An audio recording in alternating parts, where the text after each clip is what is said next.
Log in करा मुंबईतक.in वर. आता 50% जास्त रिझर्वेशन देता येतं का नाही ह्याचा जेव्हा अनेक निवाड्यांमध्ये विचार झाला त्याच्यातलं इंदिरा साहनी जजमेंट हे सगळ्यात प्रॉमिनंट जजमेंट म्हणून मानलं जातं.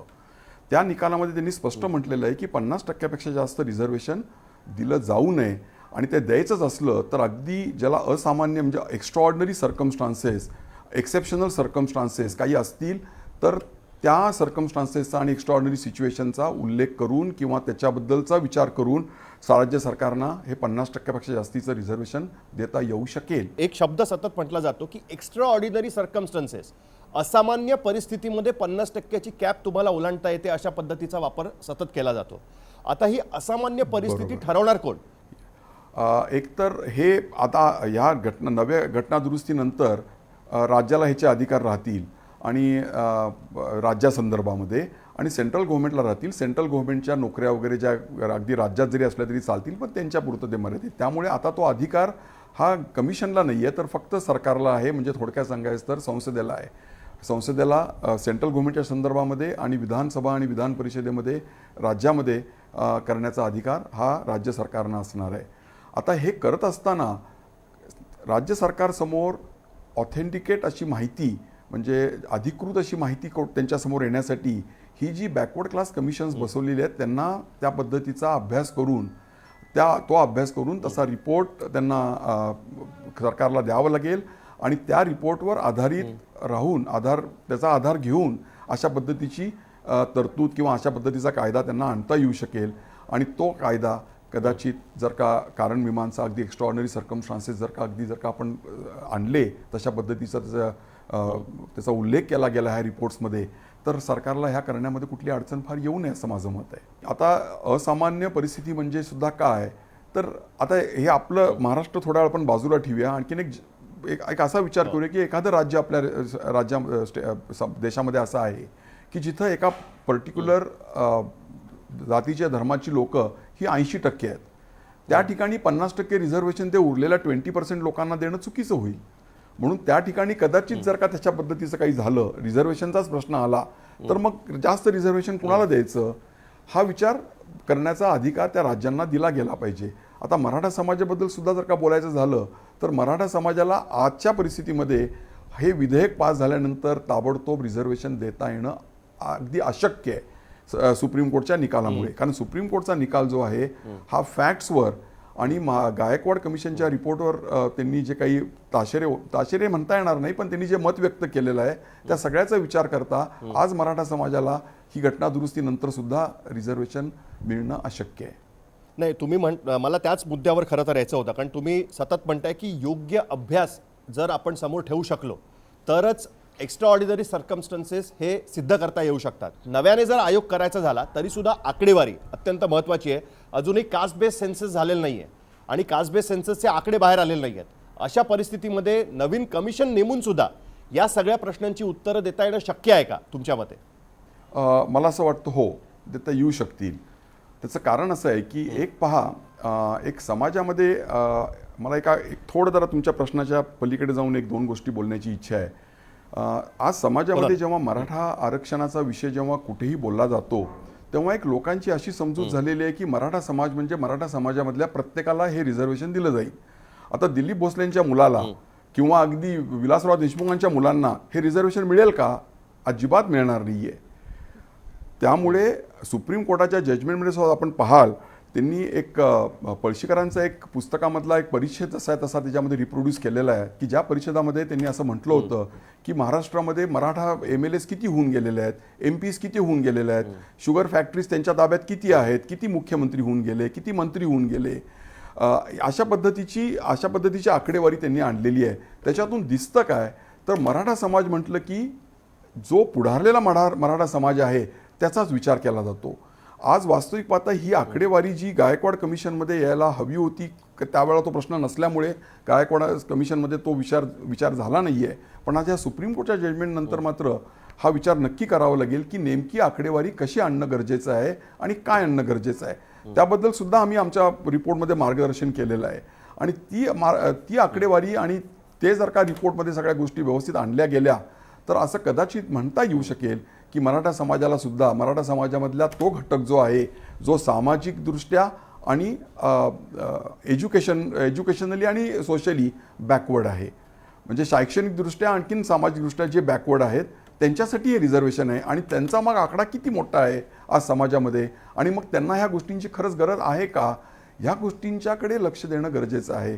कारण नुसतं मुख्यमंत्री किती झाले आणि मंत्री किती झाले म्हटलं म्हणजे मराठा समाज हा पुढारला आणि पॉलिटिकली डॉमिनंट आहे असं जे सुप्रीम कोर्टने त्यांच्या जजमेंटमध्ये म्हटलेलं आहे ते खरंही असेल.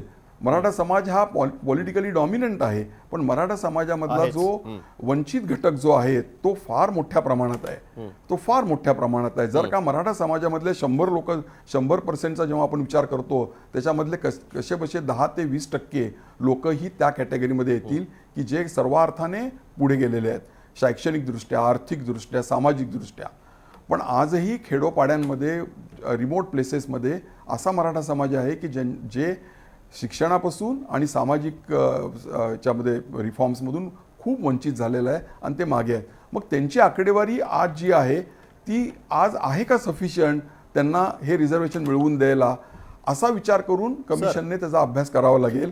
जर का त्याचं उत्तर कमिशननेच उद्या दिलं की याची गरज नाही आहे तर तो प्रश्न तिथंच संपून जाईल. पण कमिशनने सगळ्या आकडेवारींचा विचार करून जर का उद्या मत दिलं की मराठा समाजामधल्या वंचित जो घटक आहे त्यांच्यासाठी या रिझर्वेशनची गरज आहे, तर तो विचार सरकारला पुन्हा एकदा करावा लागेल. तुम्ही अशा पद्धतीचं सोल्युशन समोर ठेवण्याचा प्रयत्न करताय का की या पुढच्या आयोगाला अशा पद्धतीने अभ्यास करावा लागेल आणि या पद्धतीने केंद्र सरकार सुप्रीम कोर्टाने जे प्रश्न उपस्थित केले त्यांना त्या पद्धतीने उत्तर देता येईल असं तुम्ही सुचवताय का? होय, मी तुम्हाला सांगतो याच्यामध्ये आपण जेव्हा मराठा समाजाचा म्हणून विचार करतो तेव्हा मराठा समाजामधला जो तुम्ही म्हटला तसं आय वुड नॉट से की असं मला म्हणता येणार नाही की त्याच्यामध्ये व्हर्टिकल डिव्हिजन आहे, म्हणजे अगदी 50% इकडे आहेत आणि 50% तिकडे आहेत. त्याचं प्रमाण असं आहे की एक 15 ते 20% लोक एका बाजूला आहेत आणि 70 ते 80% लोक एका दुसऱ्या बाजूला आहेत. आणि जेव्हा रिझर्वेशनचा जेव्हा विचार होतो तेव्हा मराठा समाज हा किती आहे तर 85% असं त्यांनी म्हटलेलं आहे. तर 85% म्हणजे कुठला 85%? तर संपूर्ण लोकसंख्येच्या 85% नाही, तर ज्या 50% लोकांना रिझर्वेशन्स मिळालेली आहेत त्यांना जर का वगळलं तर जे उरलेले 50% आहेत त्या 50% मधले 85% ही मराठा आहेत. आणि मग त्या 85% मधले किती लोक पुढारलेले आहेत तर कदाचित 20-25% असतील. पण मेजॉरिटी लोक म्हणजे आज वास्तविक पाहता 50% लोकांचं रिझर्वेशन बाजूला ठेवलं तर उरलेले जे लोक आहेत त्याच्यामधले 80% जर का मराठा असतील तर त्या प्रमाणामध्ये त्यांना रिझर्वेशन्स मिळतंय का आज सर्व बाबतीत, शिक्षणामध्ये म्हणा किंवा सामाजिकदृष्ट्या त्यांना पुढे आणण्यासाठी नोकऱ्या असतील, सरकारी नोकऱ्या असतील त्याच्यामध्ये. तर त्याचं उत्तर शोधावं लागेल कमिशनला आणि त्या पद्धतीने त्यांना अभ्यास करावा लागेल आणि त्यांना पहिल्यांदा हे दाखवावं लागेल की मराठा समाजामधले पुढारलेले लोक किती आहेत आर्थिकदृष्ट्या, सामाजिकदृष्ट्या आणि शैक्षणिकदृष्ट्या. त्यांना बाजूला काढून उरलेला समाज किती टक्के आहे. तो जर का अगदी कमी असला तर ह्या रिझर्वेशनचा प्रश्नच येणार नाही. पण रिझर्वेशन त्यांना गरजेचं आहे का नाही आणि ही एक्स्ट्राऑर्डिनरी सर्कमस्टान्स होतो का ह्याचा विचार कमिशनने करावा लागेल. आणि त्या पद्धतीने नवीन कमिशन बसवणं हा एकच मार्ग आहे. कारण आत्ताचे जे कमिशनचा रिपोर्ट जो होता गायकवाड कमिशन तो सुप्रीम कोर्टने नाकारलेला आहे. त्याच्यामुळे नवीन कमिशन बसवूनच ह्या गोष्टीचा विचार विनिमय व्हावा लागेल आणि तो रिपोर्ट आल्यानंतरच ह्याच्यावर मत व्यक्त केलं जाईल. याचा अर्थ असा की डेटा अत्यंत महत्त्वाचा ठरणार आहे आणि त्याचबरोबर खडतर मार्ग आहे. एवढा काही सोपं नाही आहे की एक घटना दुरुस्ती झाली ताबडतोब रिझर्वेशन देता येऊ शकतं, सगळे पक्ष एकत्र आहेत म्हणून रिझर्वेशन देता येऊ शकतं. याच्यामध्ये मार्ग खडतर आहे. कठीण आहे हे बरोबर आहे, पण अशक्य आहे असं कोणी म्हणत असलं तर मला ते पटणार नाही. त्याचं कारण असं आहे की ज्या पद्धतीने सुप्रीम कोर्टला आकडेवारी अपेक्षित होती आणि जो डाटा सुप्रीम कोर्ट समोर यावाशी सुप्रीम कोर्टची अपेक्षा होती तो त्यांना गायकवाड कमिशन रिपोर्टमध्ये मिळाला नाही. किंबहुना खरं सांगायचं तर त्याचं ॲनालिसिस हे ज्या पद्धतीने व्हायला पाहिजे होतं त्या पद्धतीने झालं नाही. वास्तविक पाहता गायकवाड कमिशन रिपोर्टमध्ये सुद्धा सगळी आकडेवारी आहे, परंतु ज्या पद्धतीने त्याचं ॲनालिसिस होणं गरजेचं होतं त्याच रिपोर्टमध्ये किंवा त्याच्यानंतर सुप्रीम कोर्टाकडनं ते होऊ शकलेलं नाही. आणि सुप्रीम कोर्टने ज्या कमतरता दाखवलेल्या आहेत त्या कमतरताचा विचार करून नवीन कमिशनने जर का तसा रिपोर्ट दिला आणि असं खरोखर उघडकीस आलं किंवा असं त्या आकडेवारी समोर आल्या की मराठा समाजामधला हा जवळजवळ 80% 85% जो वर्ग आहे हा वंचित वर्ग आहे की त्यांना शैक्षणिकदृष्ट्या आणि सामाजिकदृष्ट्या हे मागासलेले आहेत, त्यांना वर आणण्यासाठी त्याची गरज आहे. आणि ते जर का आकडेवारी जर का खरोखर तशा पद्धतीची आली की जे आहे असं बोललं जातं, मला माहिती नाही त्याच्यामध्ये खरं काय आणि खोटं काय आहे, त्याचा आकडेवारी यावी लागेल आणि तो रिपोर्ट ज्या दिवशी समोर येईल त्याच्यानंतर सरकारला गंभीरपणे विचार करावा लागेल जर का ती आकडेवारी मराठा समाजाच्या मागणीला सपोर्ट करणारी असली तर, आणि पुन्हा ते विधेयक तसं बिल आणून त्यांना हा कायदा पास करावा लागेल. त्यामुळे हे अशक्य आहे असं कोणी म्हणत असलं तर चुकीचं आहे. पण अवघड आहे तेवढंच खरं, कारण नवीन कमिशन नाही, नवीन कमिशन जेव्हा होईल ना, त्या नवीन कमिशन जे त्यांना फार सुप्रीम कोर्टच्या जजमेंटचा अभ्यास करून, आमच्या रिपोर्टचा अभ्यास करूनच त्याचा रिपोर्ट तयार करावा लागेल. 69% आरक्षण हे तामिळनाडूमध्ये शक्य झालं, मग पूर्वलक्षी प्रभावाने मराठा समाजाला आरक्षण देता येईल का, असं सुद्धा अनेक जण प्रश्न विचारतात. तामिळनाडूचं आरक्षण आणि मराठा आरक्षण ह्याच्यामध्ये कुठे कंपॅरिझनच होऊ शकत नाहीये. ह्याच्यामध्ये कुठे कंपॅरिझनच होऊ शकत नाही. एकतर मराठा समाजाचं जे आरक्षण दिलं गेलेलं आहे ते 102वी घटना दुरुस्ती आल्यानंतर दिलं गेलेलं आहे. वास्तविक पाहता त्या घटना दुरुस्तीचाच अर्थ जेव्हा सुप्रीम कोर्टने लावला तेव्हा सुप्रीम कोर्टने स्पष्ट म्हटलेलं आहे की राज्यांना हा अधिकारच नाहीये. त्यामुळे तो त्यात आणि ह्यात खूप फरक आहे. त्यामुळे तामिळनाडूचं खूप आधी झालेलं होतं.